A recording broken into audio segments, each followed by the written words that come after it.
చూడండి ఇక్కడ మనకు ఒక సెంటెన్స్ చెప్పినాడు ఏంటంటే ఏంటంటే over a small distance move by diffusion and cytoplasmic streaming supplemented by the active transport అని అడిగినాడు. అంటే ఇక్కడ ఏమంటున్నాడంటే మనకు ఇప్పుడు ఏదైనా కానీ కొంత దూరం ప్రయాణించింది అనుకో, అంటే చిన్న చిన్న డిస్టెన్స్, ఇప్పుడు చెట్లలో చిన్న చిన్న డిస్టెన్స్ ఉంటాయి కదా, ప్రయాణించింది అనుకోండి, ఫస్ట్ ఏ మెథడ్ డిఫ్యూజన్ మెథడ్ ద్వారా వెళ్తుంది అనమాట. రెండవది సైటోప్లాస్మిక్ స్ట్రీమింగ్ ద్వారా వెళ్తుంది. ఈ సైటోప్లాస్మిక్ స్ట్రీమింగ్ ద్వారా వెళ్ళేటప్పుడు దీనిని ఎంతో కొంత యాక్టివ్ ట్రాన్స్పోర్ట్ కూడా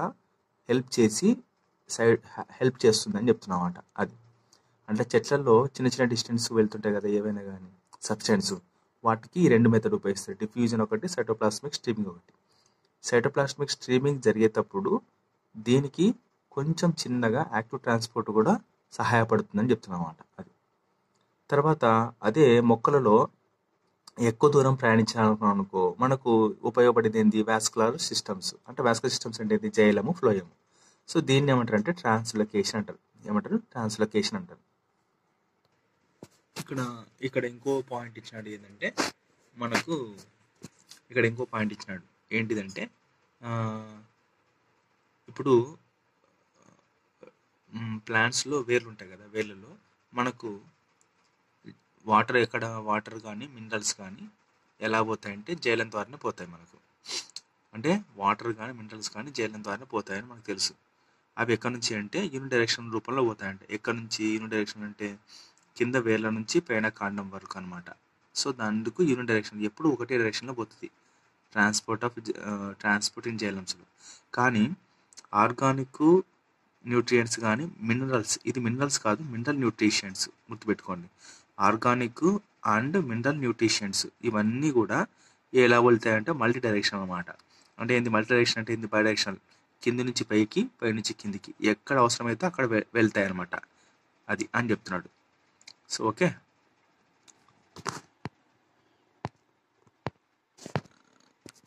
సో ఇక్కడ చూడండి మనకు వాటర్ ఉన్నాయి.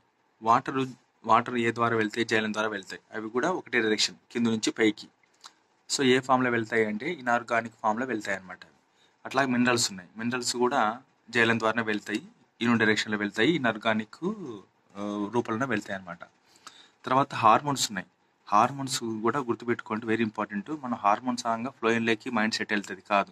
హార్మోన్స్ అనేటివి కూడా జైలం ద్వారానే వెళ్తాయి, అవి కూడా యూని డైరెక్షన్ ద్వారా వెళ్తాయి, అవి కూడా ఆర్గానిక్ రూపంలోనే వెళ్తాయి అనమాట. ఆర్గానిక్ ఫుడ్ కూడా అంతే. ఫుడ్ మనకు తెలుసు ఫ్లోయిన్ ద్వారా వెళ్తాయి. ఏ డైరెక్షన్, బై డైరెక్షన్, అంటే కింద నుంచి పైకి, పై నుంచి కిందికి తిరుగుతూ ఉంటాయి అనమాట. ఇది ఏ రూపంలో వెళ్తాయి, ఆర్గానిక్ రూపంలో వెళ్తాయి. చూడండి ఇక్కడ ఒక పాయింట్ ఇచ్చినాడు ఏదంటే హార్మోన్స్, దాన్నే ప్లాంట్ గ్రోత్ రెగ్యులేటర్స్ అంటారు. హార్మోన్స్ ప్లాంట్ గ్రోత్ రెగ్యులేటర్స్ అంటారు. మరియు ఏ ఇతర కెమికల్ సిగ్నల్స్ అయినా కూడా హార్మోన్స్, దానికి ఇంకో పేరు ప్లాంట్ గ్రోత్ రెగ్యులేటర్స్. లేకపోతే ఏ ఇతర కెమికల్ సిగ్నల్స్ ఏవైనా కానీ కూడా ఎలాగ ట్రాన్స్పోర్ట్ అవుతాయి అంటే చాలా చిన్న చిన్న అమౌంట్స్గా ట్రాన్స్పోర్ట్ అవుతాయి, వెరీ స్మాల్ అమౌంట్స్గా ట్రాన్స్పోర్ట్ అవుతాయి ఎక్కడికైనా పోలినప్పుడు. కానీ కొన్నిసార్లు స్ట్రిక్ట్లీ పోలరైజ్డ్గా అవుతాయి అనమాట. అంటే ఏంటి, యూని డైరెక్షన్ వెళ్తాయి. మనం ఇంతకుముందు స్లైడ్లో మాట్లాడుకున్నాం, హార్మోన్స్ కానీ ప్లాంట్ గ్రోత్ రెగ్యులేటర్స్ కానీ లేకుంటే కెమికల్స్ కానీ ఎలా వెళ్తాయి అంటే ఒకటే direction, unit directional, by directional కాదు, కింద నుంచి పైకి, పై నుంచి కింద కాదు. ఒకసారి రిలీజ్ అయినాయంటే అవి ఎక్కడికి కావాలో అక్కడికి వెళ్తాయి అనమాట, యూనిట్ డైరెక్షనల్. అందుకే ఏమన్నా ఎక్కడైతే అవి తయారు చేయబడతావో అక్కడి నుంచి ఎక్కడైతే అవసరమో అక్కడికి వెళ్తాయి అని చెప్తున్నాం అనమాట. సింథసైజ్ నుంచి అదర్ పార్ట్స్కి వెళ్తాయి. అందుకే యూనిట్ డైరెక్షన్ అని చెప్పేసినాడు ఇక్కడ. ఓకే, అది నేను చెప్పేది. ఇంకోటి ఏంటంటే ఈ సెంటెన్స్ వెన్ ఏ ప్లాంట్ అంటారు ఇది చూసారా, ఇది ఏం చెప్తుంది అంటే ఒకవేళ ఒక చెట్టు మీద ఆకు రాలిపోతున్న ఆకు చచ్చిపోయేటప్పుడు దానిలో న్యూట్రియంట్స్ను బతుకున్న ఆకుకి ఇచ్చి చచ్చిపోతుంది అనమాట. అది దాని యొక్క అర్థం. చూడండి ఇక్కడ మనకు ఒకటి ఇచ్చినాడు, యాక్టివ్ ట్రాన్స్పోర్ట్కు మరియు ప్యాసివ్ ట్రాన్స్పోర్ట్కు అక్రాస్ మెంబ్రెయిన్ మెయిన్ డిఫరెన్స్ ఏదని అడిగినాడు. ఇది తప్పు, ఇది రైటు, ఇది తప్పు, ఇది తప్పు. అసలు ఇలాంటివి అసలు ఉండవు అనమాట. కానీ ఇది అసలు ఉండదు.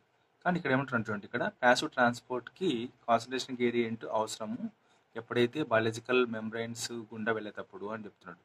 మరియు యాక్టివ్ ట్రాన్స్పోర్ట్ అనేది ఎనర్జీ అవసరము సొల్యూట్స్ని పంపిస్తప్పుడు అన్నారు. అసలు ఇది అర్థమైందా? ఫస్ట్ కాన్సన్ట్రేషన్ గ్రేడియంట్ ఏందో మనం చెప్తాం. కాన్సన్ట్రేషన్ గ్రేడియంట్ ఏందో మనం చెప్తాం. ఓకే, చాలా ఇంపార్టెంట్. ఇప్పుడు మనం ఇక్కడికి వస్తే ఆ, చూడండి, ఇది చెట్టు అనుకుందాం.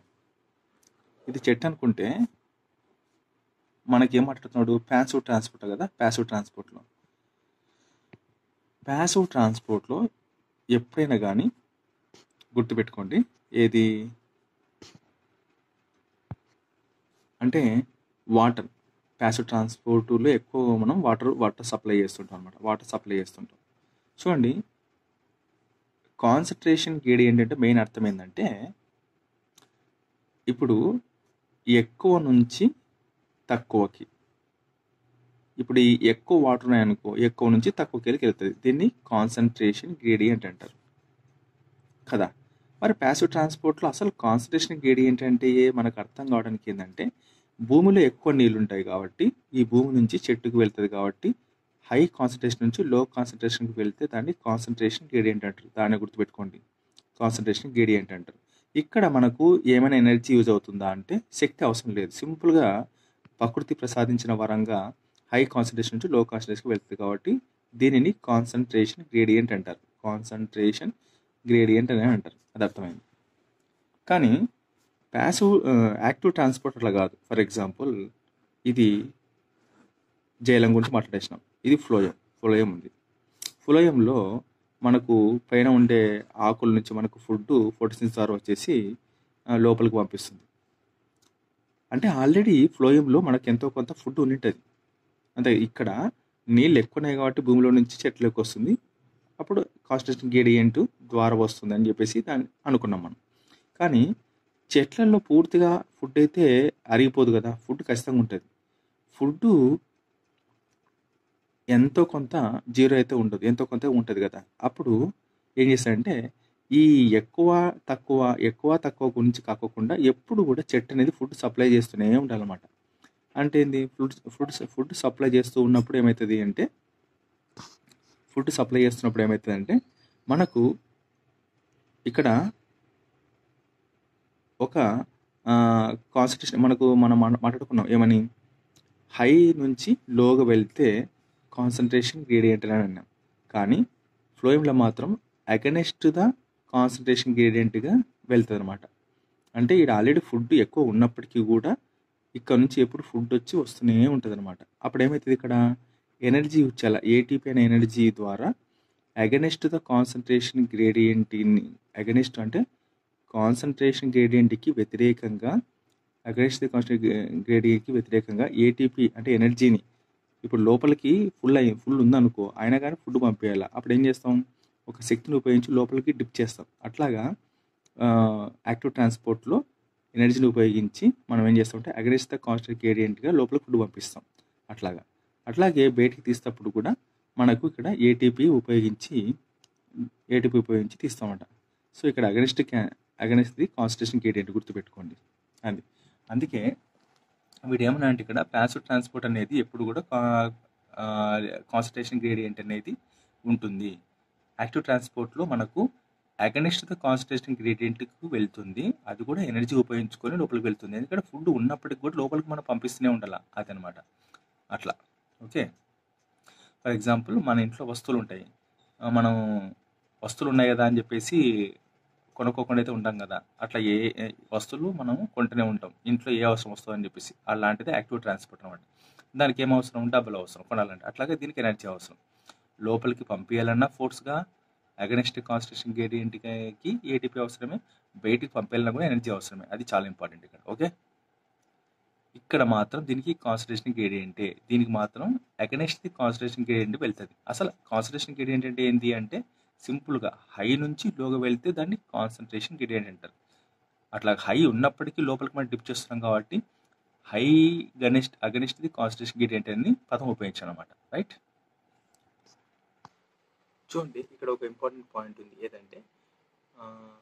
ఏదంటే unloading of sucrose at the sink does not involve the utilization of ATP అన్నాడు. అంటే ఇందాక నేను చెప్పాను కదా, ప్లాంట్లోకి ఫుడ్ పంపించాలన్నా కూడా ఏటీపీ అవసరమే బలవంతంగా. అట్లాగే ప్లాంట్లో నుంచి మనం ఇదేమంటాం, సోర్స్ అంటాం, ఇది సింక్ అంటాం. ప్లాంట్లో నుంచి ఫుడ్ తీసేయడం కూడా ఏటీపీ అవసరమే, అట్లా అనమాట. అందుకే ఇక్కడ ఏమన్నా అంటే సింక్ దగ్గర మనము సుక్రోజ్ని తీసేయాలనుకున్నప్పుడు కూడా ఎనర్జీ అవసరమా కాదా అన్నాడు. ఎనర్జీ అవసరమే, కానీ ఇక్కడ ఏమి ఇచ్చినాడు, ఎనర్జీ అవసరం కాదని ఇచ్చినాడు, కాబట్టి ఇది ఆప్షన్ తప్పు. ఓకే. ఇంకోటి ఏంది, ఫ్లోయంలో మాలిక్యూల్స్ బై డైరెక్షన్ తెలుసు, జైలలో మినరల్స్ ఇన్ డైరెక్షన్ మనకు తెలుసు. తర్వాత వచ్చేసి elements most easily mobilize in plants from one region to another region, phosphorus, sulphur, nitrogen, potassium, ఇది తెలుసు. ఇదంతా ఈ మూడు కరెక్టే, ఇది తప్పు అనమాట. చూడండి ఇక్కడ మనకు ఫుడ్ అనేది ఫ్లోయంలో వెళ్ళేటప్పుడు యూనిడైరెక్షనల్, యూనిడైరెక్షనల్ కాదు, బై డైరెక్షనల్ కదా. ఇక్కడ యాక్టివ్ ట్రాన్స్పోర్ట్ గ్లోయంలో మనకు ఆర్గానిక్ న్యూట్రియంట్స్ కానీ మినరల్స్ కానీ వెళ్ళేటప్పుడు యాక్టివ్ ట్రాన్స్పోర్ట్లో కాన్సన్ట్రేషన్ గ్రేడియంట్ మీద ఆధారపడదు. Active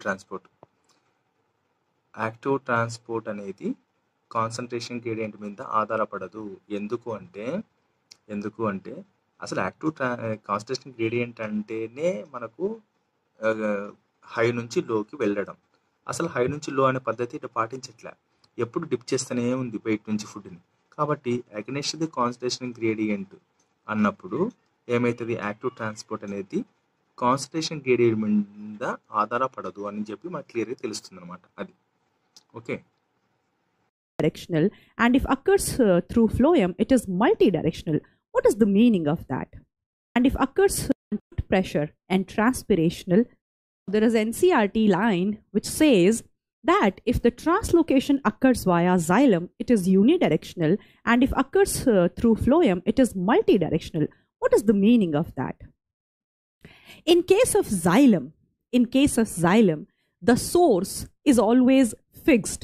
That means from where the water and minerals go, that is fixed, and that is soil.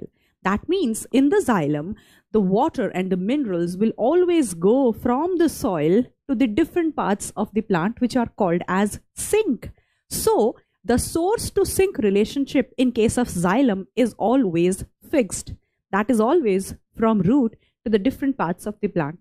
That is why the translocation in xylem is always unidirectional. But in case of phloem, the source to sink relationship is not fixed. It changes season to season. Why?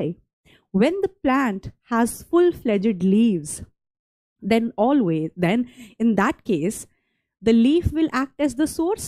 That means the food will go from the leaf to the different parts of the plant or towards the root. But what will happen when the autumn season will come and the leaf will fall? The plants will have no leaf. So then the food gets stored in the storage organs like root. So in the autumn season, when the plant have no leaf, the food gets stored in the storage parts like root. And when the spring will come and the new leaves has to come on the flower, this food will be supplied to those parts, from root to those parts, right? So the source has changed now. So the source to sink relationship is not fixed in case of phloem. It changes from season to season. That is why multi-directional. Clear? Now, obviously, active transport. That means energy will be required. Why? Because in this kind of transport, this is wrong. Sorry, beta. The membrane proteins are involved and they are called as pumps. Okay. If this is a case that this is the cell and the molecule A has to be transported into the cell, but the concentration of A is low outside the cell and high inside the cell. That means A has to be transported from low concentration to high concentration. Then how it will happen? It will happen with the help of certain membrane proteins, and they are called as pumps. So if the material has to be transported from high to low concentration, this is done with the help of special membrane proteins called as pumps. And these pumps have the capacity to set up the gradient. they have the capacity to do this work against the gradient. That means from low to high concentration. And that is why they are associated with ATPase activity, because they need ATP for their function to work. And the pumps has the capacity to transfer the molecule against the concentration gradient. What is the meaning of against the concentration gradient? That means from low to high concentration, and this kind of movement is called as uphill movement. In facilitated diffusion and in diffusion there was downhill movement, but in active transport there is uphill movement or against the gradient movement, which is helped by pumps, right? The properties of pumps are similar to the properties of channel proteins involved in facilitated diffusion. They also have a limit. They also tend to saturate. They are also very specific. They are also sensitive to inhibitors, and they are also under hormonal regulation. Now, this is a table from NCERT. You can see here, this is very important. They have compared the three processes: simple diffusion, facilitated diffusion, and the active transport. It is saying that require. చూడండి ఇక్కడ ఏమంటున్నాడంటే మనకు diffusion ఉంది కదా, diffusion మొక్కల్లో diffusion అనేది దేని మీద ఆధారపడి ఉంటుంది అంటే strength of the concentration gradient అన్నాడు కదా. Concentration gradient, strength of the concentration gradient ఏంటిది, పైన ఇచ్చినప్పుడు హై టు లో అని ఇచ్చినాడు అనమాట. అది ఇంపార్టెంట్. ఇప్పుడు ఇలా ఏదైనా చెప్పాలంటే మనకు చూడండి, ఫర్ ఎగ్జాంపుల్ మనకు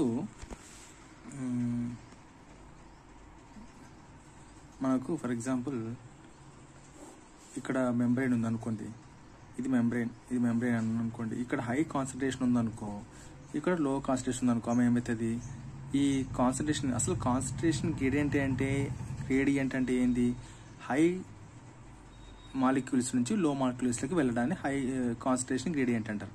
సో ఈ స్ట్రెంగ్త్ యొక్క కాన్సన్ట్రేషన్ గ్రేడియంట్ ప్రకారమే ఈ మాలిక్యూల్స్ అనేది మెంబ్రెయిన్ లోపలికి పోతాయి అని చెప్తున్నాడు. ఇది ఫస్ట్ ఆధారపడడం. రెండోది ఏమన్నాడు, permeability of the separating membrane అన్నాడు. Permeability of the separating membrane అంటే ఏంది, ఇప్పుడు ఈ మెంబ్రెయిన్ ఉంది, ఈ మెంబ్రెయిన్ అనేది యువతల అవుట్ సైడ్ నుంచి లోపలికి ఎన్ని పంపించగలుగుతుంది దాని మీద కూడా ఆధారపడుతుంది అనమాట. అంతే కదా. అలా ఇప్పుడు ఇది మినిమం ఒక 2 పంపించింది అనుకో, అప్పుడు పర్మియబిలిటీ రేటు తక్కువ ఉంది.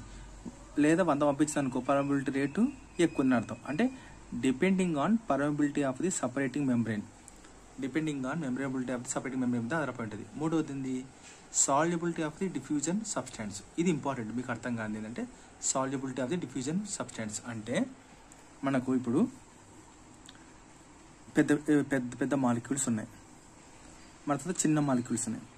వీటి యొక్క సాల్యుబిలిటీ అంటే ఏంది, ఈ డిఫ్యూజ్ అయ్యేటప్పుడు మెంబ్రెయిన్ గుండా డిఫ్యూజ్ అయ్యేటప్పుడు ఈ పెద్ద మాలిక్యూల్స్ ఇక్కడ సాల్యుబిలిటీ అవ్వవు, చిన్నవి అయితే అవుతాయి. చిన్నవి సాల్యుబిలిటీ అవుతాయి కాబట్టి తొందర లోపలికి పోతాయి, పెద్దవి సాల్యుబిలిటీ అవ్వవు కాబట్టి ఇక్కడే ఉండిపోతాయి. అందుకే వాడు ఏమంటాడంటే solubility of the diffusion substance అన్నాడు. నాలుగవది అంటే దీని మీద ఆధారపడతాయి. నాలుగోది ఏ దాని మీద ఆధారపడతాయి అంటే size of the fusion substance. అంతే కదా. ఫర్ ఎగ్జాంపుల్ సాల్యుబిలిటీ అయినప్పటికీ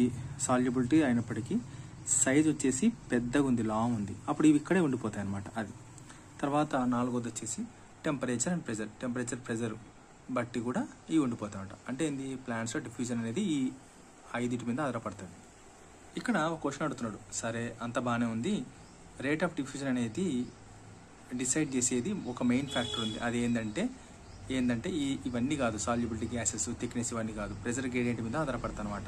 గుర్తుపెట్టుకోండి, రేట్ ఆఫ్ డిఫ్యూజన్ డిసైడింగ్ చేసే మెయిన్ ఫ్యాక్టర్ ఏంటంటే ప్రెజర్ గ్రేడియంట్. అంతే కదా. మరి అసలు ఈ పర్మియబిలిటీ ఇదంతా సోది తొక్కకూర లేకోకుండా కాన్సన్ట్రేషన్ గ్రేడియంట్ ఉంటే కదా లోపలికి డిఫ్యూజన్ జరిగేది.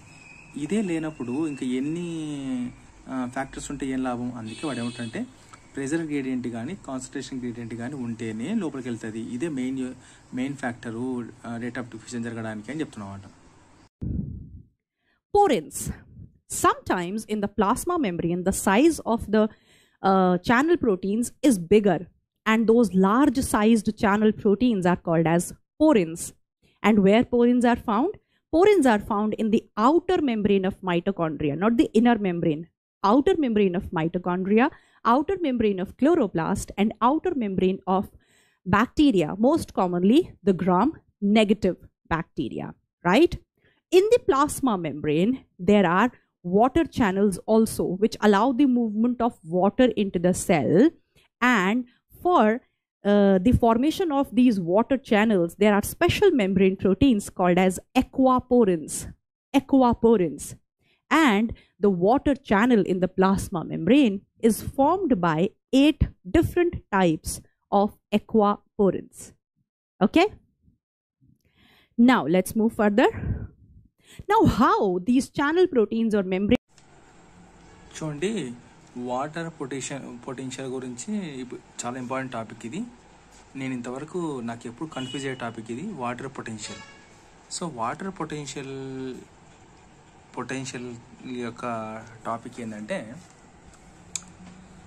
ఇప్పుడు చూడండి వీడు ఏమంటారంటే ద కైనెటిక్ ఎనర్జీ అనే దానిని ఇంకో పేరు ఫ్రీ ఎనర్జీ అంటారు, of water molecules in there gaseous liquid state which hydrogen water molecules can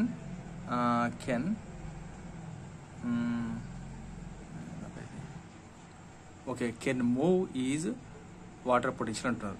అసలు వాటర్ పొటెన్షియల్ అంటే ఏంటంటే, ఈ పదం తెలుసుకునే ముందర ఫస్ట్ మనము వాటర్ పొటెన్షియల్ని ఏమంటారు అంటే ఈ సింబల్ ఉపయోగిస్తారు. యూనిట్ వచ్చేసి పాస్కల్ కానీ బార్ కానీ ఉపయోగిస్తారు అన్నమాట. సో వాటర్ పొటెన్షియల్ యొక్క సింబల్ ఇది, దీని యొక్క యూనిట్ పాస్కల్ బార్. మరియు సొల్యూట్ పొటెన్షియల్ కూడా సింబల్ ఇక్కడ ఎస్ వస్తుంది అంతే. ఇక్కడ సొల్యూట్ పెడతాం కాబట్టి ఇక్కడ ఎస్ వస్తుంది అనమాట, అది తేడా. ఓకే, యూనిట్ ఏంటంటే సేమ్ ఇక్కడ పాస్కల్ ఎట్లా ఉందో దాని కూడా అట్లాగే పాస్కల్ ఉంటుంది అనమాట. చూడండి, వాటర్ పొటెన్షియల్ అంటే ఇప్పుడు ఒక స్టోరీ చెప్తాను కరెక్ట్గా. ఇప్పుడు మన దగ్గర ప్యూర్ వాటర్ ఉన్నాయనుకోండి, అంటే ప్యూర్ వాటర్ అంటే ఏమి లేవు, దీంట్లో ఏం కలపలే మనం, ప్యూర్ వాటర్ ఉన్నాయనుకో. ఈ ప్యూర్ వాటరు మన దగ్గర ఉన్నప్పుడు దీంట్లో ఉండే వాటర్ మాలిక్యూల్స్కి ఏదో ఒక తెలియని ఎంతో కొంత ఒక శక్తి ఉంటుంది. దాన్ని ఏమంటారు ఇంగ్లీష్లో అంటే ఫ్రీ ఎనర్జీ అంటారు అన్నమాట. ఆ ఫ్రీ ఎనర్జీనే మనం ఏమంటామంటే కైనెటిక్ ఎనర్జీ అని కూడా అనవచ్చు. ఫ్రీ ఎనర్జీ ఉంటుంది, దానినే కైనెటిక్ ఎనర్జీ అని కూడా అంటారు అనమాట. ఓకే, ఎనర్జీ అంటారు. ఇప్పుడు ఈ ఫ్రీగా ప్యూర్ వాటర్లో ఉండే మాలిక్యూల్స్ ఏమవుతాయంటే, ఏవైనా కానీ అవి అలాగే ఉండిపోవు కదా. ఎక్కడైతే హై కాన్సన్ట్రేషన్ ఉంటావో లో కాన్సన్ట్రేషన్కి, మరి హై కాన్సన్ట్రేషన్ నుంచి మరి లో కాన్సన్ట్రేషన్కి అట్లా తిరుగుతూ ఉంటాయి ర్యాండమ్గా అనమాట. సో ఈ ప్యూర్ వాటర్లోని మాలిక్యూల్స్ యొక్క ఏదో తెలియని ఒక ఫ్రీ ఎనర్జీ హై కాన్సన్ట్రేషన్ లో కాన్సన్ట్రేషన్కి వెళ్తుంది కదా, దాన్ని ఏమంటారు అంటే కైనెటిక్ ఎనర్జీ అంటారు. కైనెటిక్ ఎనర్జీ అంటారు అన్నమాట. ఓకే, కైనెటిక్ ఎనర్జీ అంటారు. సో కైనెటిక్ ఎనర్జీ అంటారు అన్నమాట దాన్ని.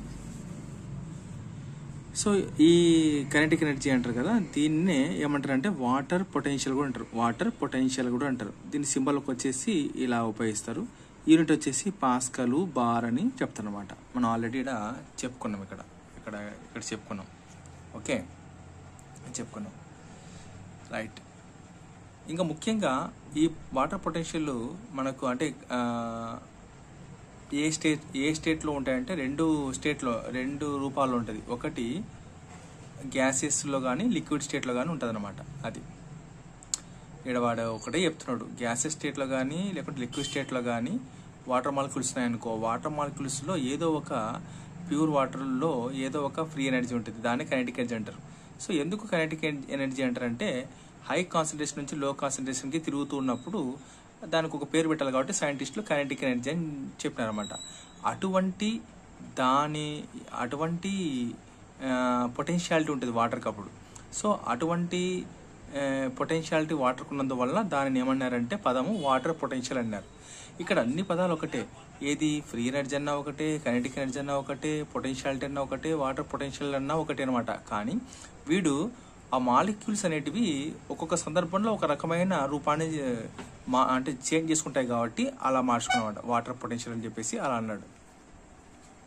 సో ఇక్కడ చూడండి, వాటర్ పొటెన్షియల్ యొక్క సింబల్ ఇదైతే ప్యూర్ వాటర్ యొక్క వాటర్ పొటెన్షియల్ ఎంత 0 అని ఇచ్చినాడు. అది కూడా ఎప్పుడంట వాటర్ పొటెన్షియల్ అంటే ప్యూర్ వాటర్ యొక్క వాటర్ పొటెన్షియల్ 0, మ్యాక్సిమం వాల్యూ 0గా తీసుకోవాలన్నమాట. ఎందుకు అలా ఎందుకు మ్యాక్సిమం 0 అనేది తీసుకోవాలనుకుంటే అసలు ప్యూర్ వాటర్ అంటే దాంట్లో ఏం లేవు, ఇంకా దాంట్లో ఎటువంటి సొల్యూట్స్ లేవు. అంటే షుగర్ కానీ లేకుంటే సాల్ట్ కానీ లేదంటే గ్లూకోజ్ కానీ సుక్రోజ్ కానీ ఇటువంటి లేనప్పుడు ప్యూర్గా ఉన్నప్పుడు ఇంకా ప్యూర్ వాటర్ యొక్క వాటర్ పొటెన్షియల్ ఎంత ఉంటుంది అని సైంటిస్టులు గమనిస్తే 0 అని మ్యాక్సిమం వాల్యూ తీసుకున్నారన్నమాట. అది కూడా గుర్తుపెట్టుకోండి, అది కూడా ఎప్పుడు వాటర్ పొటెన్షియల్ యొక్క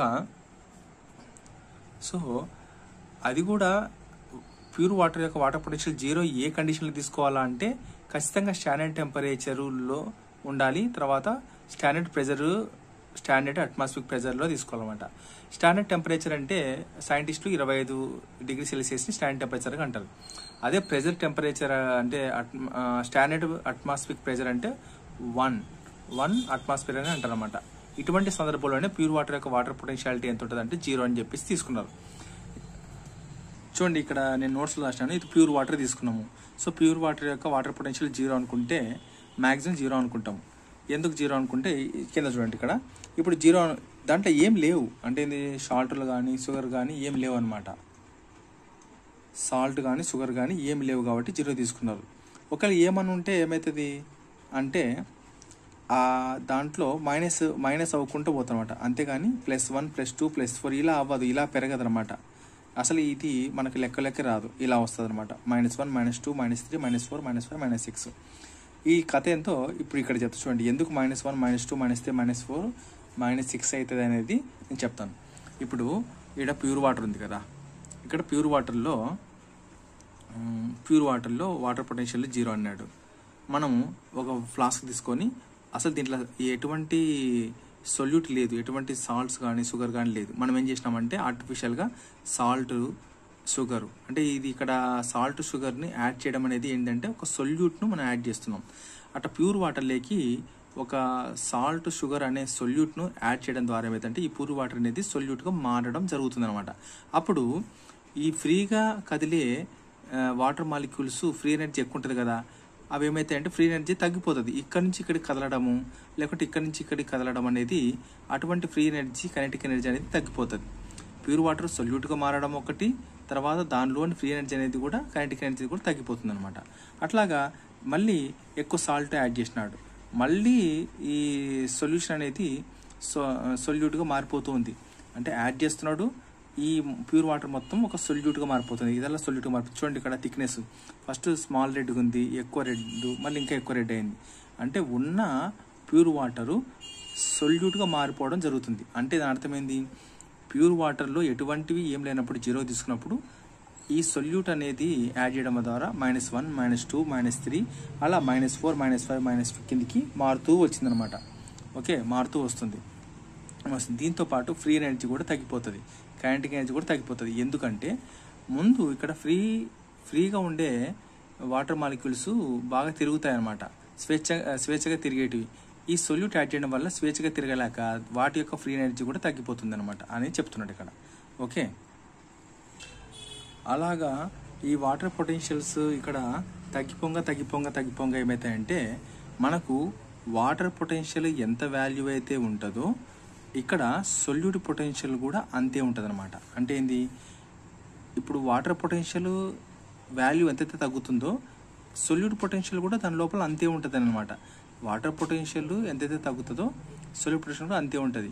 సో కాబట్టి ఈ లాజిక్ మనకు అర్థం కావాలంటే మనకు దీంట్లో ఈ మేడం చెప్పిన వీడియో అనేది చాలా ఇంపార్టెంట్.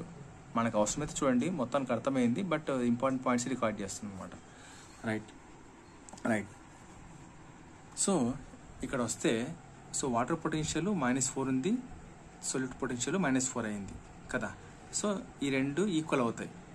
ఎప్పుడు ఇది equal, water potential is equal to solute పొటెన్షియల్కి ఈక్వల్గా ఉంటుంది. ఇది కూడా ఏ కండిషన్లో అంటే ఖచ్చితంగా స్టాండర్డ్ టెంపరేచర్ కానీ మరియు తర్వాత వచ్చేసి అదేంటి అంటే స్టాండర్డ్ అట్మాస్ఫిక్ ప్రెజర్లో మాత్రమే ఈ రెండు సమానమైన విలువల్ని తీసుకోగలుగుతాయి. ఒకవేళ మనం బై మిస్టేక్గా ఎక్స్టర్నల్ ప్రెజర్ కానీ అప్లై చేసినామనుకో ఏమైతే అంటే అది water potential is not equal to solute potential కిందకి వచ్చేస్తాయి అనమాట. ఖచ్చితంగా రెండు స్టాండర్డ్ అట్మాస్ఫియర్లో కానీ స్టాండర్డ్ టెంపరేచర్లో ఉన్నప్పుడు ఈ రెండు సమానమైంది. Okay right. ఇక్కడ ఇంకో పాయింట్ ఉంది, ఏదంటే చూడండి ఇక్కడ water potential solute potential pure వాటర్లో 0 ఉంటుంది. తర్వాత వాటర్ పొటెన్షియల్ సొల్యూట్ పొటెన్షియల్ సొల్యూషన్లో ఎప్పుడు కూడా నెగిటివ్ సైడ్ని చూపించాలి. అసలు ఇప్పుడు ఏంటంటే అసలు సిస్లైన కథ ఏంటంటే ఇది water potential is inversely proportional to the solute concentration. Solute potential is inversely proportional to the solute concentration. ఇది చాలామంది విద్యార్థులు ఏం చేస్తారంటే కన్ఫ్యూజ్ అవుతారు అన్నమాట. చూద్దాం. సో దీనికి water potential is inversely proportional to solute concentration అన్నాడు కదా. చూద్దాం. ఇప్పుడు మనకు ఇది తీసుకుంటే దీంట్లో ఆల్రెడీ మనకు వాటర్ పొటెన్షియల్ యొక్క వాల్యూ -4 ఉంది, సొల్యూట్ పొటెన్షియల్ యొక్క వాల్యూ కూడా -4 ఉంది. ఓకే, రెండు సమానం ఉన్నాయి. ఇప్పుడు ఏం చేసినామంటే మళ్ళీ ఇంకోటి తీసుకొని ఒక దాంట్లో నుంచి మనము ఇంకా ఎక్కువ సాల్ట్ని కానీ షుగర్ని కానీ ఎక్కువ యాడ్ చేసినాం. అంటే ఇదేంటి సొల్యూట్ కదా, ఆల్రెడీ సొల్యూట్ కాన్సన్ట్రేషన్ ఉంది. ఇంకా మనము ఈ వాటర్ పొటెన్షియల్ వాల్యూ -4 ఉన్న దాన్ని సొల్యూట్ పొటెన్షియల్ -4 ఉన్న దానిలోనికి మనం ఇంకా ఎక్స్ట్రా సాల్ట్ షుగర్ అనే సాల్వెంట్ను, అంటే ఏదో ఒకటే మనం చేయాల్సింది, సాల్వెంట్ ఇంకా యాడ్ చేయడం వల్ల ఏమవుతుంది ఇక్కడ వాటర్ పొటెన్షియల్ యొక్క వాల్యూ -8, మళ్ళీ సొల్యూట్ పొటెన్షియల్ యొక్క వాల్యూ -8 మారిపోతుంది. అంటే దాని అర్థమైంది ఇక్కడ సొల్యూట్ యొక్క కాన్సన్ట్రేషన్ పెరిగిందా లేదా, అంటే ఏంది ఇది పెరుగుతుందంటే ఇప్పుడు ఇక్కడ సొల్యూట్ కాన్సన్ట్రేషన్ యొక్క వాల్యూ వచ్చేసి -4 ఉంటుంది. ఈ చూడండి ఇక్కడ సొల్యూట్ కాన్సన్ట్రేషన్ అంటున్నా, సొల్యూట్ పొటెన్షియల్ కాదు ఇది. సొల్యూట్ కాన్సన్ట్రేషన్ అనేది ఇక్కడ మొదట్లో -2 ఉండొచ్చు, ఇదేమో -4 ఉంటుంది. సొల్యూట్ కాన్సన్ట్రేషన్ యాడ్ చేయడం ద్వారా ఇది -4 అవుతుంది. ఇవేమో -8 -4, ఇంతకుముందు -4 ఉండేటివి -8 -8గా మారుతుంది.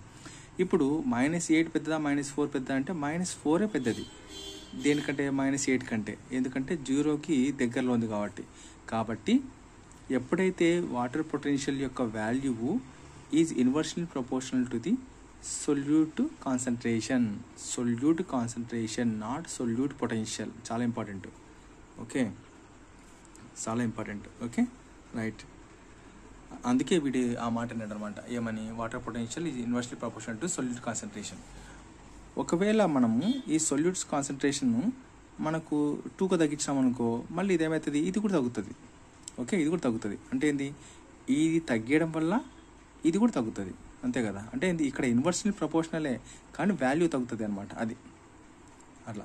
కానీ మొత్తానికి అయితే సొల్యూట్ కాన్సన్ట్రేషన్ యొక్క వాల్యూ ఎప్పుడైనా పెద్దగానే ఉంటుంది. దేంతో పోల్చుకుంటే అంటే వాటర్ పొటెన్షియల్ కానీ సొల్యూట్ పొటెన్షియల్ యొక్క వాల్యూతో పోల్చుకుంటే. ఎందుకంటే మళ్ళీ ఇక్కడ యాడ్ చేసినాం అనుకో, ఇదేమవుతుంది -8 అవుతుంది, ఇదేమో -16 వెళ్ళిపోతుంది. అంటే ఇది ఇన్వర్స్లీ కదా, ఇది పెరిగే కొద్దీ ఇది వేసే కొద్దీ ఇది కూడా ఈ రెండు తగ్గిపోతున్నది, ఒకటేసారి తగ్గిపోతాయి. ఒకవేళ తగ్గిస్తే ఇవి పెరుగుతాయి అనమాట. అట్లా పెరగడం అంటే ఇది -8 -4 వచ్చేస్తాయి అనమాట. అది అందుకే మనకు చాలా డిఫికల్టీ కాన్సెప్ట్ అనేది సొల్యూట్ కాన్సన్ట్రేషన్. ఇది ఇన్వర్స్లీ ప్రపోర్షన్ ఉంటుంది అనమాట, వెరీ వెరీ ఇంపార్టెంట్. సో ఇక్కడ సొల్యూట్ కాన్సన్ట్రేషన్ పెరుగుతుంది, ఇక్కడ వాల్యూ తగ్గుతుంది, అంతే కదా. ఇది తగ్గిందనుకో, ఇది తగ్గుతుంది, వాటర్ పొటెన్షియల్ తగ్గితే సొల్యూట్ పొటెన్షియల్ కూడా తగ్గుతుంది.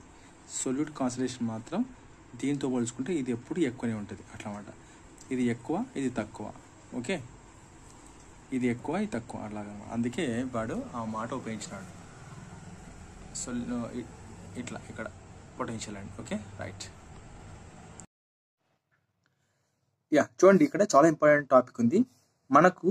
ఎప్పుడైనా కానీ చెట్టు అనేది ఇప్పుడు భూమిలో నుంచి మొక్క నీళ్లు ఇలా తీసుకుంటుంది కదా, తీసుకున్నప్పుడు ఇక్కడ ఒక పద్ధతిని ఉపయోగిస్తుంది. ఆ పద్ధతి ఏంటంటే డిఫ్యూజన్ పద్ధతి. అంటే ఏంది, మట్టిలో నుంచి ఈ వేరు అనేది నీళ్లు తీసుకున్నప్పుడు ఒక పద్ధతిని ఉపయోగిస్తుంది. ఏంటంటే డిఫ్యూజన్. అది కూడా డిఫ్యూజన్ అని ఎగ్జామ్ హాల్లో ఆప్షన్ వస్తే అది పెట్టాలా. మరి ఇది ఎటువంటి డిఫ్యూజన్ వాటర్ తీసుకునేది లోపలికి అంటే special type of diffusion. So దాన్ని ఏమంటారు అంటే ఆస్మోసిస్ అని అంటారని మనకు తెలుసు ఆల్రెడీ కదా. అందుకే ఏమన్నా absorption of water by root hair is done by diffusion. ఇది కూడా స్పెషల్ కేస్ ఆఫ్ డిఫ్యూజన్. దీనికే ఏమంటారు, స్పెషల్ కేస్ ఆఫ్ డిఫ్యూజన్ అంటే ఆస్మోసిస్ అంటారని తెలుసు. సో ఇది ప్యాసివ్ ప్రాసెస్, యాక్టివ్ ప్రాసెస్ కాదు. చూడండి, టెక్స్ట్ బుక్లో కూడా ఇచ్చినాడు మనకు. ఆస్మోసిస్ అనేది ఒక ఫిజికల్ ఫినామినా. అది కూడా ఇక్కడ సొల్యూట్ కాదు, సాల్వెంట్. సాల్వెంట్ అంటే ఏంది, ఇక్కడ వాటర్ కదా, వాటర్. సో ఇక్కడ సాల్వెంట్ని మనం వాటర్ని అంటే వాటర్ని సాల్వెంట్గా భావిస్తాం అనమాట. కాబట్టి ఇక్కడ కూడా మనకు వాటరే పోతుంది కదా, వాటరే కదా, అది అనమాట నేను చెప్పేది. ఓకే, సో కాబట్టి సాల్వెంట్ ఎక్కడి నుంచి ఎలా పోతుందట, low concentration solution to high concentration solution. ఇక్కడ మీకు డౌట్ రావచ్చు, లో కాన్సన్ట్రేషన్ సొల్యూషన్ అన్నాడు అంటే సొల్యూషన్లో సొల్యూట్ అనేది తక్కువ ఉంది, వాటర్ అనేది ఎక్కువ ఉంది, కాబట్టి దాన్ని ఏమంటారు, లోయర్ కాన్సన్ట్రేషన్ అన్నారు. సొల్యూట్ను దృష్టిలో పెట్టుకొని మాట్లాడుతాడు ఈ పదాన్ని, లోయర్ కాన్సన్ట్రేషన్ సొల్యూషన్ అని చెప్పేసి. తర్వాత హయ్యర్ కాన్సన్ట్రేషన్ ఎక్కడ ఉంటుంది అంటే ఇక్కడ ఉంటుంది. సో ఓకే, ఇక్కడ ఉంటుంది అనమాట. రైట్ తమ్ముడు రా. సో ఇక్కడ ఆస్మోసిస్లో ఏం మాట్లాడుతున్నాడంటే లోయర్ కాన్సన్ట్రేషన్ అంటే అతను లోయర్ కాన్సన్ట్రేషన్ సొల్యూషన్ అంటున్నాడు. లోయర్ కాన్సన్ట్రేషన్ అనట్లేదు. కాబట్టి లోయర్ కాన్సన్ట్రేషన్ సొల్యూషన్ అంటే ఎక్కువ మొత్తంలో వాటర్ ఉంటాయి, తక్కువ మొత్తంలో సొల్యూట్ షుగర్ కానీ సాల్ట్ కానీ ఉంటుంది అనమాట. అది వాడు మాట్లాడేది. సో అట్లాగా రూట్ హెయిర్ నుంచి వాటర్ ఇలా వెళ్తాయి. ఇది ఇక్కడ ఉపయోగించే పద్ధతి ఏంటంటే ఎగ్జామ్ హాల్లో మనకి డిఫ్యూజన్ కనపడితే అది ఆప్షన్ కరెక్టే, ఒకవేళ ఆస్మోసిస్ కనపడితే అది కరెక్టే అనమాట. ఒకవేళ డిఫ్యూజన్ ఆస్మోసిస్ రెండు కనపెట్టినా కూడా అది రెండు కరెక్టే. కానీ ఇక్కడ స్పెషల్ కేస్ ఆఫ్ డిఫ్యూజన్ ద్వారానే వాటర్ అనేది రూట్ హెయిర్ ద్వారా ఇక్కడికి రూట్ హెయిర్లోకి వెళ్తుంది అనమాట. మరి ఇక్కడ నుంచి వేరే ప్రాసెస్ ఉంది, అది తర్వాత కథ. ఓకే, తర్వాత చెప్తాను. ప్రస్తుతానికి ఆస్మోసిస్ ఇది కూడా ప్యాసివ్ ప్రాసెస్, అది ఇంపార్టెంట్ అనమాట. రైట్. సో నేను ఇక్కడ రికార్డ్ చేయడానికి మెయిన్ కారణం ఏంటంటే చూడండి, మనకు మట్టిలో మొత్తం నీళ్ళే ఉంటాయి. ఈ నీళ్లు మొత్తం రూట్ హెయిర్ అబ్జర్వ్ చేసుకోవాలంటే డిఫ్యూజన్ ద్వారా ఎలా చేసుకుంటుంది, చేసుకోలేదు. కాబట్టి ఇక్కడ ఉపయోగించే పద్ధతి కన్ఫామ్గా ఏది ఉంటుందంటే ఇక్కడ సెలెక్టివ్ పర్మిబుల్ మెంబ్రేన్ ఉంటుంది దీనికి. కాబట్టి ఆస్మోసిస్ అనే స్పెషల్ డిఫ్యూజన్ పద్ధతి ద్వారానే వాటర్ అనేటివి చెట్లు తీసుకోగలుగుతాయి అనమాట. ఇక్కడ నెక్స్ట్ ప్రాసెస్, మనం రూట్ హెయిర్ దగ్గర ఆస్మోసిస్ పద్ధతిని ఉపయోగించి లోపలికి వస్తుంది కదా వాటరు. ఈ వాటరు మొక్కలో వేరులో నుంచి అంటే మొక్క యొక్క రూట్ హెయిర్ నుంచి వాటర్ అనేది లోపలికి వెళ్తేప్పుడు మరి లోపల ఉండే జైలం అనేది ఏంటి, డెడ్ సెల్, చనిపోయిన సెల్, దీనిలోకి వాటర్ వెళ్ళినప్పుడు ఎన్ని ఎదుర్కొని రావాలా, ఇక్కడ కార్టెక్స్ ఉంది, తర్వాత ఎండోడెర్మిసిస్ ఉంది, పెరిసైకిల్ ఉంది. చూడండి, ఇవన్నీ ఎదుర్కొని రావాలంటే దీనికి ఒక పద్ధతి పెట్టినాడు. ఓకే, సైంటిస్ట్ ఏమని చెప్పినా అంటే రెండు పద్ధతి ద్వారా వాటర్ వెళ్తాడట. ఒకటి ఏంటంటే ఎపోప్లాస్ట్ పద్ధతి, రెండోదేమో సింప్లాస్ట్ పద్ధతి ద్వారా వెళ్తుంది లోపలికి. చూద్దాం ఏందనేది. ఇక్కడ మనకు ఇంపార్టెంట్ పాయింట్ ఏంటంటే జైలం అనేది డెత్. సో దీన్ని జైలంని ఫ్లోయిమ్ని ఏమంటారు, వాస్కులర్ బండిల్స్ అంటారు కదా, అంతా మనకు తెలుసు, అవసరం లేదు. ప్రస్తుతానికి ఇంపార్టెంట్ పాయింట్ ఏంటంటే రూట్ హెయిర్ ద్వారా వాటర్ అబ్జర్వ్ చేసుకునేది లోపలికి ఎలా వస్తుంది అంటే రెండు పద్ధతి ద్వారా వస్తుంది. ఒకటి ఎపోప్లాస్ట్ పద్ధతి ద్వారా, రెండోది సింప్లాస్ట్ పద్ధతి ద్వారా. అది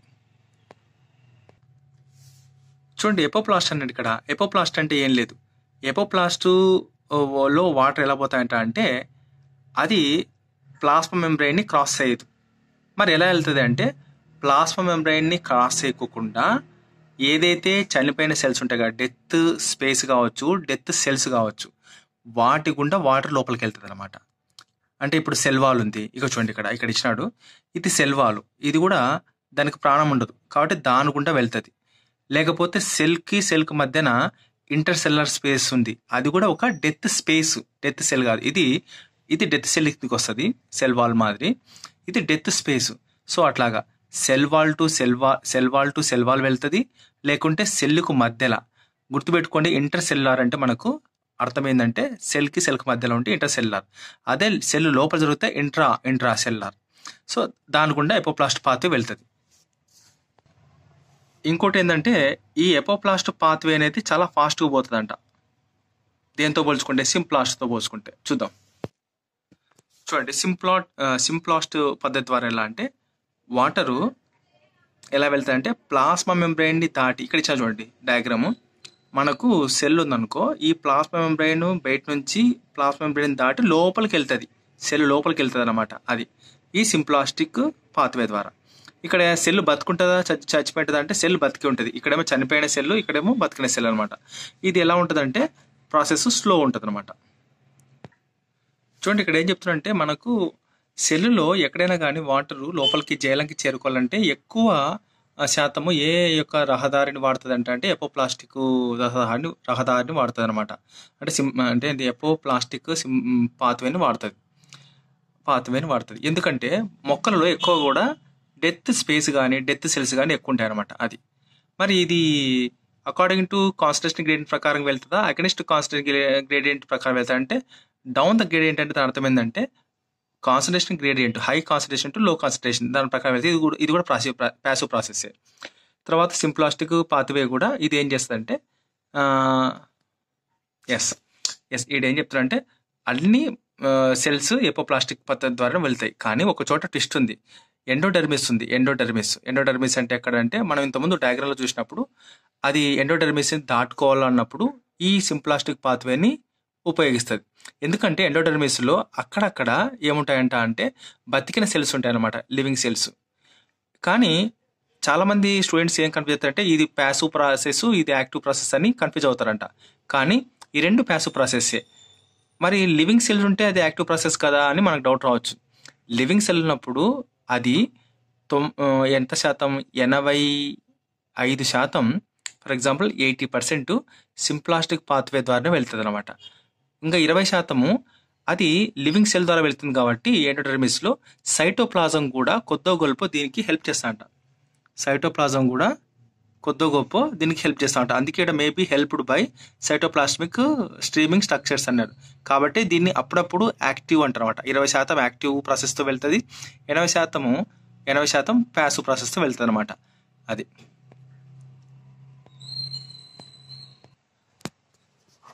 చూడండి ఇక్కడ కార్టెక్స్లో వాటర్ ఎలా వెళ్తుంది మెయిన్గా అంటే ఎపోప్లాస్టిక్. ఎందుకంటే కార్టెక్స్లో cell to cell dead space ద్వారా వెళ్తుంది అనమాట. సో కార్టెక్స్ వచ్చిన తర్వాత ఎండోడెర్మిస్ వస్తుంది. ఎండోడెర్మిస్లో ఏ పద్ధతిని ఉపయోగిస్తారంటే సింప్లాస్ట్ పద్ధతి మాత్రం ఉపయోగిస్తుంది. పెరిసైకిల్లో సింప్లాస్ట్ని ఉపయోగిస్తుంది, కానీ ఎక్కువ శాతం ఎపోప్లాస్ట్ని ఉపయోగిస్తారు అనమాట. మనకు ట్విస్టింగ్ ఏంటంటే ఎండోడెర్మిస్లో మాత్రమే సింప్లాస్టిక్. ఓకే, అది తర్వాత జైలం అనేది డెత్, లైక్ నాకు ఇంతవరకు ఇంత చదివినా కానీ జైలం అనేది డెత్ సెల్స్ అనేది చాలా కన్ఫ్యూజన్. సో జైలం అనేది డెత్ సెల్. సో ఇది కూడా ఏ పాత్వేని ఉపయోగిస్తుంది, వాటర్ పైకి వెళ్ళాలా వేర్ నుంచి పైకి అంటే ఎపోప్లాస్టిక్ పాత్వే ద్వారా వెళ్తుంది అనమాట. అది మెయిన్ పాయింట్. సో ఇవన్నీ కూడా లార్జ్ ఇంటర్సెల్యులర్ స్పేసెస్. ఏవి కార్టెక్స్ కావచ్చు, ఎండోడెర్మిస్ కావచ్చు, పెరిసైకిల్ కావచ్చు, జైలం కావచ్చు, లార్జ్ ఇంటర్సెల్యులర్ స్పేసెస్ అనమాట. ఇవన్నీ డెత్. చూడండి ఇక్కడ ఇంకో పాయింట్ ఉంది. ఎండోడెర్మిస్లో అన్ని చోట్ల ఎపోప్లాస్టిక్ పాత్వే పోయినప్పుడు మనకు ఎండోడెర్మిస్లో మాత్రమే సింప్లాస్టిక్ పాత్వే పోతుంది అని చెప్పేసి మనం మాట్లాడుకున్నాం. ఎందుకంటే ఇది లివింగ్ సెల్స్ ఉంటుంది అని చెప్పేసి. లివింగ్ సెల్ ఉన్నంత మాత్రాన్ని ఇది యాక్టివ్ కాదు, ప్యాసివ్ ప్రాసెస్సే. ఎందుకంటే 85% పనిని సింప్లాస్టిక్ పాత్వే ప్యాసివ్ ప్రాసెస్ ద్వారా, 20% పనిని అప్పుడప్పుడు సైటోప్లాస్మిక్ స్ట్రక్చర్ ద్వారా జరుగుతాయని చెప్పేసి ఇంతకుముందు వెనక స్లైడ్లో మనం మాట్లాడుకున్నాం. ఓకే, చూడండి ఇక్కడ భలే ట్విస్టింగ్ కాన్సెప్ట్ ఉంది. ఎండోడెర్మిస్, ఇది ఎంత ఎండోడెర్మిస్. సో ఎండోడెర్మిస్ ఎందుకు ఎపోప్లాస్టిక్ పద్ధతి ద్వారా వెళ్ళదు వాటరు అని అంటే సింప్లాస్ట్ని ఎందుకు ఎంచుకుంటుంది అంటే ఇక్కడ ఎండోడెర్మిస్కు చుట్టూ ఒక వాటర్ని లోపలికి పోనీకోకుండా ఒక వ్యాక్స్ కోట్ లాంటి లేయర్ ఉంటుంది అనమాట. దాన్ని ఏమంటారంటే సబిరిన్ అనేది ఉంటుంది అనమాట. ఇదేంటి వాటర్కి ఇంపర్వల్గా పనిచేస్తుంది, ఈ పింక్ కలర్ అనమాట. మరి వాటర్ ఎలా వెళ్తాయి సార్ అన్నప్పుడు అప్పుడప్పుడు అక్కడక్కడ కొన్ని చోట్ల ఎండోడెర్మిస్లో సబ్మెరైన్ కూడా డిపాజిట్ కానీ కొన్ని స్పేసెస్ ఉంటాయి. సో అట్లాగా వాటర్ అనేది ప్లాస్మా మెంబ్రేన్ని క్రాస్ అయ్యి లోపలికి వెళ్తుంది. సో ఇక్కడ క్రాస్ అయ్యింది ఏంటి అంటే సబ్బిరిన్ అనే వ్యాక్స్ కోటు లేని దగ్గర జరుగుతుంది. మరి ఇక్కడ సెల్ టు సెల్ ఎలా పోతుందంటే మనం మాట్లాడుకున్నాం, సెల్ టు సెల్ ఎప్పుడు కూడా ఇంకోటి ఉంటుంది. ఇప్పుడు అమ్మ కడుపులో నుంచి పిల్లవాడికి మనకు ప్లాజెంటా ఎలా అయితే ఉంటుందో, సెల్ టు సెల్ కూడా మనకు ప్లాస్మోడెస్మాటా ఉంటుంది. ప్లాస్మోడెస్మాటా అనే బ్రిడ్జ్ ఉంటుంది, మనం మాట్లాడుకున్న ఇంతకుముందు. సో దీని ద్వారా వెళ్తుంది. సెల్లోకి ఎంటర్ అయితే ఎప్పుడేమో ఎక్కడైతే సబ్మెరీన్ లేదో అక్కడికి చూసుకొని వెళ్తుంది. సెల్ టు సెల్ వెళ్తేప్పుడు మాత్రం ప్లాస్మోడెస్మాటాను ఉపయోగించి వెళ్తుంది అనమాట. అది ఇక్కడ ఏంది, నో ఇంటర్ సెల్యులర్ స్పేసెస్ లేవు, ఇంటర్ సెల్యులర్ స్పేసెస్ లేవు అనమాట. అంటే ఏంది ఇంటర్ సెల్యులర్ స్పేసెస్ అంటే ఏంది, డెత్ లేదు, ఇది వెళ్తే లివింగ్ అనమాట, ఇది లివింగ్. ఇంకోటి అయితే ఇక్కడ ఏమిచ్చిన అంటే ఇర్రెగ్యులర్ డిపాజిషన్ జరుగుతూ ఉంటుంది. తర్వాత over the radial tangential walls of endodermal cells. ఇక్కడ ట్విస్ట్ ఏంటంటే నో ఇంటర్సెల్యులర్ స్పేసెస్ అనే పదం ఎక్కువ ఇచ్చినాడు, చాలా ఇంపార్టెంట్. ఇక్కడ మనకు ఇర్రెగ్యులర్ డిపాజిషన్ అనేది వాడినారు కదా. ఇర్రెగ్యులర్ డిపాజిషన్ దేని గురించి వాడినారంటే సబ్మెరీన్. ఈ పింక్ కలర్ మొత్తం ఇర్రెగ్యులర్, ఇక్కడ మొత్తం ఫిల్ అయింది, ఇక్కడ ఫిల్ కాలేదు, మళ్ళీ ఇక్కడ ఫిల్ అయింది, మళ్ళీ ఇక్కడ ఫిల్ అయింది, ఇక్కడ ఫిల్ కాలే. కాబట్టి ఈ పదాన్ని దేనికి వర్తిస్తుంది అంటే సబ్మెరీన్కి ఇర్రెగ్యులర్ డిపాజిషన్గా వర్తిస్తుంది అనమాట. ఈ సబ్మెరీన్ అనే దానిని ఏమంటారంటే క్యాస్పేరియన్ స్ట్రిప్స్ అంటారు. ఎండోడెర్మిస్లో క్యాస్పేరియన్ స్ట్రిప్స్ ఉంటాయా అంటే ఉంటాయి. దానికి పేరు ఏంటంటే సబ్మెరీన్ అన్న క్యాస్పేరియన్ స్ట్రిప్స్ అన్న రెండు ఒకటే. ఇది ఇర్రెగ్యులర్ డిపాజిషన్లో ఉంటుంది డ్యూ టు ఇట్లా రకరకాలుగా ఇక్కడ హోల్స్ ఉన్నాయి, మరి ఇక్కడ ప్లాస్మోడెస్మాటా ద్వారా లోపలికి వెళ్తుంది కాబట్టి అది. సో ఇదంతా మనకు డిస్కషన్ చేసిన తర్వాత ఎందుకు ఎండోడెర్మిసిస్లో ఎపోప్లాస్టిక్ పాత్వే అనేది ఫాలో అవ్వదు, ఓన్లీ సింప్లాస్టిక్ ఫాలో ఎందుకు అవుతుందంటే మనకు అర్థమైంది కదా reason, due to living cells మాదిరి ఉంటాయి అందుకనమాట. ఇక్కడ డెత్ స్పేస్ ఎక్కడ లేదు చూడండి అందుకు. ఇక్కడ చూడండి మనకు ఎపిడెర్మిసిస్లో పాత్వే ఎపోప్లాస్ట్ పాత్వే ఫాలో అవుతుంది, ఇది కూడా ఎపోప్లాస్టిక్ పాత్వే. ఎండోడెర్మిస్కి వచ్చేకల్లా ఈ ఎండోడెర్మిసిస్లో చూడు ఎలా ఉందంటే ఫస్ట్ ఎపిడెర్మిసిస్లో సింప్లాస్టిక్ పాత్వే ద్వారా సెల్ వాల్ డెత్ కాబట్టి ఇలా వస్తుందన్నమాట. ఇలా వచ్చేసి ఈ రెండింటి కూడా ఎపోప్లాస్టిక్ పాత్వేని ఫాలో అవుతుంది. మళ్ళీ ఇక్కడ చూడు ఎండోడెర్మిస్లోకి ఎలా ఎంటర్ అవుతుంది, లోపలికి ఎంటర్ అయ్యి మళ్ళీ పెరిసైకిల్కి పోలినప్పుడు మనం ఏ ఉపయోగించని చెప్పినాం అక్కడ ప్లాస్మోడెస్మాటా అనే బ్రిడ్జ్ని ఉపయోగించి లోపలికి వెళ్తాను కదా. సో ఇటు చూడండి లోపలికి ఎంటర్ అయ్యి ఇక్కడ ఎపోప్లాస్ట్ సింప్లాస్ట్ నుంచి ఇక్కడ స్పేస్ ప్లాస్మోడెస్మాటా బ్రిడ్జ్ని ఉపయోగించుకొని పెరిసైకిల్లోకి వెళ్ళి మళ్ళీ ఇక్కడ ఏమవుతుంది అంటే ఎపోప్లాస్ట్ పాత్వేని ఫాలో అవుతుంది అనమాట అది. ఓకే, మనం చెప్పాము ఎండోడెర్మిసిస్లో ఏముంటాయి క్యాస్పేరియన్ స్ట్రిప్స్, దీన్నే సబ్మెరీన్ స్ట్రిప్స్ ఉంటాయని చెప్పినాం. చూడండి మనం సాధారణంగా చూస్తుంటాం వాటర్ అనేది భూమిలో నుంచి గ్రావిటీకి వ్యతిరేకంగా ఆకుల్లోకి చేరినప్పుడు దాన్ని ఏమంటారంటే అసెంట్ ఆఫ్ శాప్ అంటారు. ఈ అసెంట్ ఆఫ్ శాప్కు ఉపయోగపడే ఫోర్సెస్ ఏంటివి అంటే రూట్ ప్రెజర్ ఒకటి, తర్వాత వచ్చేసి ట్రాన్స్వర్షన్ పుల్ ఒకటి. చూడండి ఇప్పుడు నేనేం చెప్తాంటే మీకు అసలు మొక్కలో రూట్ ప్రెజర్ అనేది డెవలప్మెంట్ మొట్టమొదటిసారి ఎలా అవుతుంది అనేది మనకు ఇప్పుడు తెలుసుకుందాం. మనం రూట్ ప్రెజర్ అనేది మొక్కలో డెవలప్మెంట్ ఎలా అవుతుందో మనం తెలుసుకుందాం.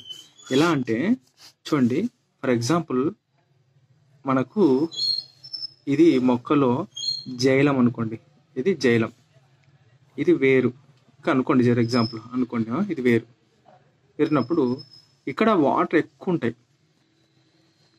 వాటర్ ఎక్కువ ఉంటే ఏంది ఇక్కడ సొల్యూట్ తక్కువ ఉంటుంది.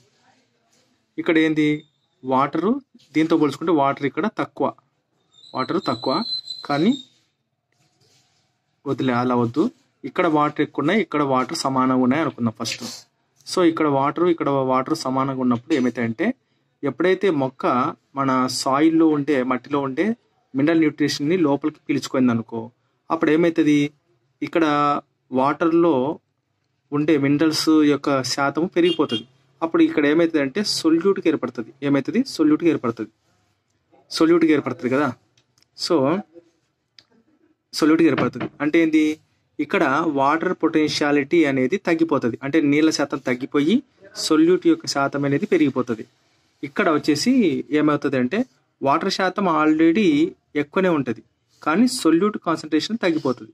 కాబట్టి ఏమవుతుందంటే ఇక్కడ ఈ దేంట్లో సొల్యూట్ కాన్సన్ట్రేషన్ ఎక్కువ అవుతుంది కాబట్టి వాటర్ కంటెంట్ తక్కువ అవుతుంది కాబట్టి ఇక్కడ నుంచి వాటరు హై ఫోర్స్ లోపలికి వెళ్ళిపోతుంది అనమాట. మనం బాగా అర్థం చేసుకోవాలి. ఇక్కడ వాటర్ ఫస్ట్ ఈక్వల్ ఉంది ఇక్కడ అనుకుందాం.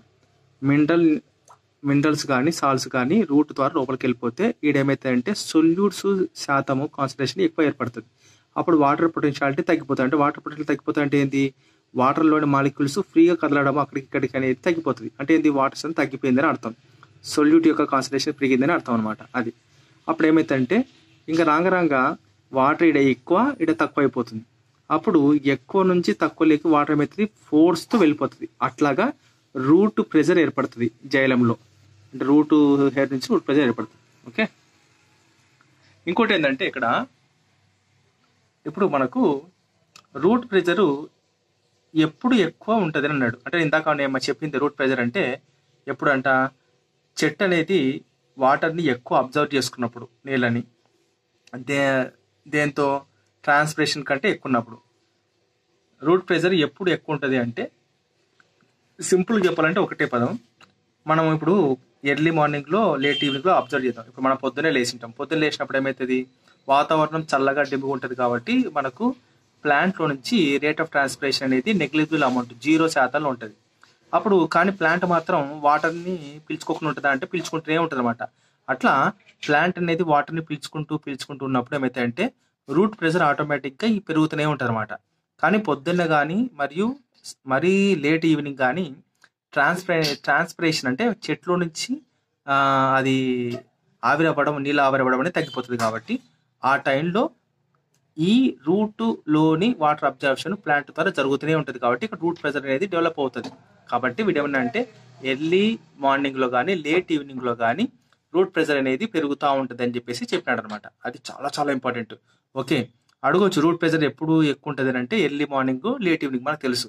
కానీ ఏ టైంలో ఏ పరిస్థితిలో ఉంటుంది అంటే ఎప్పుడైతే rate of absorption of water ఎక్కువ ఉండి దేంతో పోల్చుకుంటే రేట్ ఆఫ్ ట్రాన్స్పిరేషన్తో పోల్చుకుంటే అప్పుడు రూట్ ప్రెజర్ అనేది ఎక్కువ ఉంటుంది అని చెప్పొచ్చు అనమాట. చాలా ఇంపార్టెంట్. ఓకే, యా, ఇక్కడ ఒక విషయం చెప్తుండే ఏదంటే డిఫ్యూజన్ అంటే ఏంటంటే మనకు డిఫ్యూజన్ ఆఫ్ వాటర్లో డిఫ్యూజన్ జరిగితే దాన్ని ఆస్మోసిస్ అంటారు. అదే ఎయిర్లో మాలిక్యూల్స్ అనేది డిస్పర్స్ అయితే దాన్ని డిఫ్యూజన్ అంటారు. కానీ వాటర్లో డిఫ్యూజన్ జరిగితే దాన్ని ఆస్మోసిస్ అంటారని చెప్తాడు. ఇంపార్టెంట్ పాయింట్ ఇక్కడ చూడండి. ఇక్కడ వీడు ఏమంటాడంటే simple diffusion is not saturated because అన్నాడు. అంటే ఇక్కడ మనకు ఫెసిలిటేటెడ్ డిఫ్యూజన్ గురించి మాట్లాడట్లేదు. ప్యాసివ్ ట్రాన్స్పోర్ట్లో మనకు రెండు ఉన్నాయి, సింపుల్ డిఫ్యూజన్ ఒకటి, తర్వాత వచ్చేసి ఫెసిలిటేటెడ్ డిఫ్యూజన్ ఒకటి. దాంట్లో మొదటిది simple diffusion. So simple diffusion అనేది ఎప్పుడు కూడా ఎందుకు ఆగదు, ఎప్పుడు అటు ఇటు తిరుగుతూనే ఉంటుంది, ఒక పక్క నిండుగా ఉండిపోయేటట్టు అవ్వదు అని చెప్తున్నాడు. దీంట్లో కారణం ఎందుకు అంటే ఇప్పుడు సింపుల్ డిఫ్యూజన్ ఉంది. ఫర్ ఎగ్జాంపుల్ మీకు చూపిస్తాను చూడండి. ఇక్కడ ఏం చెప్తున్నాను చూడండి. ఇక్కడ ప్యాసివ్ ట్రాన్స్పోర్ట్లో ఇది ఈ బొమ్మ వరకు సింపుల్ డిఫ్యూజన్, ఈ బొమ్మ రెండు మాత్రము ఫెసిలిటేటెడ్ డిఫ్యూజన్. ఇది simple diffusion, facilitated diffusion. So ఎందుకు ఈ డిఫ్యూజన్ అనేది See how these guard cells, they regulate the opening and closing of stomata. And for that, we'll have to deal with the potassium ion theory or the Levitt theory. Let's see what it is. So this here, beta, is a guard cell, right? This is a guard cell, and surrounding the guard cell is the epidermal cell, that is the subsidiary cell. This is the vacuole of the guard cell. Okay, what happens during day, that the starch present in the guard cell, because you know guard cell has chloroplast, so it will form food and the starch will be present over there. The starch will undergo a hydrolysis, it will form glucose, and then it will undergo EMP. What is EMP? The Embden-Meyerhof pathway, the glycolysis. So what will be formed? PEP, that is phosphoenol pyruvate. This phosphoenol pyruvate will combine with CO2 in the presence of the enzyme pepcase, and then oxaloacetic acid will be formed. Then from this oxaloacetic acid, malic acid will be formed. This malic acid will break into its ions, that is hydrogen ions and the malate ions. Then in the membrane of the guard cell, we have hydrogen potassium ion exchange pumps. Hydrogen potassium ion exchange pumps. What they do, they throw the protons or the hydrogen ions outside the cell and take the potassium ion into the cell. Along with them, chloride ions also come into the cell. So this question is very important, that during opening of stomata, what goes out of the guard cell? Hydrogen ions. And what comes into the guard cell? Potassium ions and chloride ions. So during opening of stomata, there is efflux of hydrogen ions, exit, and influx of potassium and chloride ions.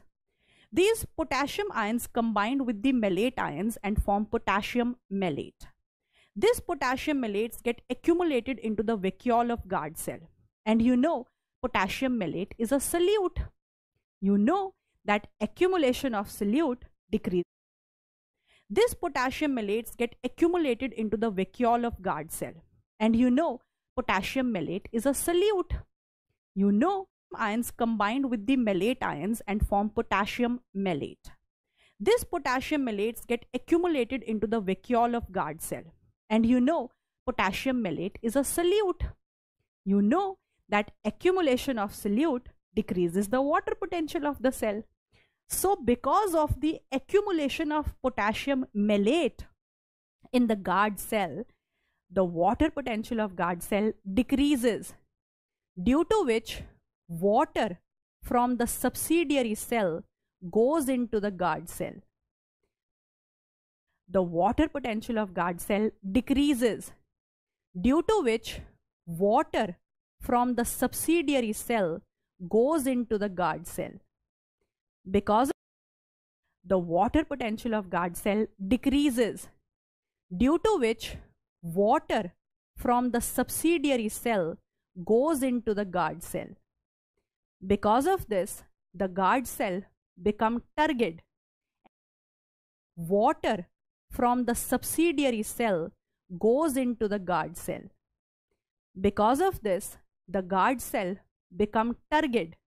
And when the guard cell will become turgid, the pore will get open and stomata will open.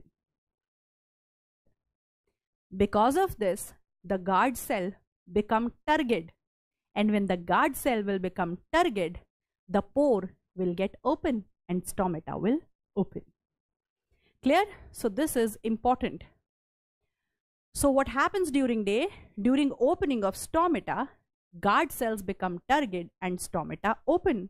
And what happens during opening of stomata? There is efflux of hydrogen and influx of potassium and chloride ions. Okay, so this is the basis behind the opening of stomata. Now transpiration. To fix one CO2 molecule, the loss of water is less. Photosynthesis, what are C4 plants and what are C3 plants? But in C4 plants, when photosynthesis happens, to fix one CO2 molecule, the loss of photosynthesis, what are C4 plants and what are C3 plants? But in C4 plants, when photosynthesis happens, to fix one CO2 molecule, the loss of water is less. But in C3 plants, during photosynthesis, to fix CO2, the loss of water is more. So this is given in NCERT here, that the loss of water in C4 plants is just half of C3 plants. That means C4 plants are more efficient in, in regulating the amount of loss of water. Clear?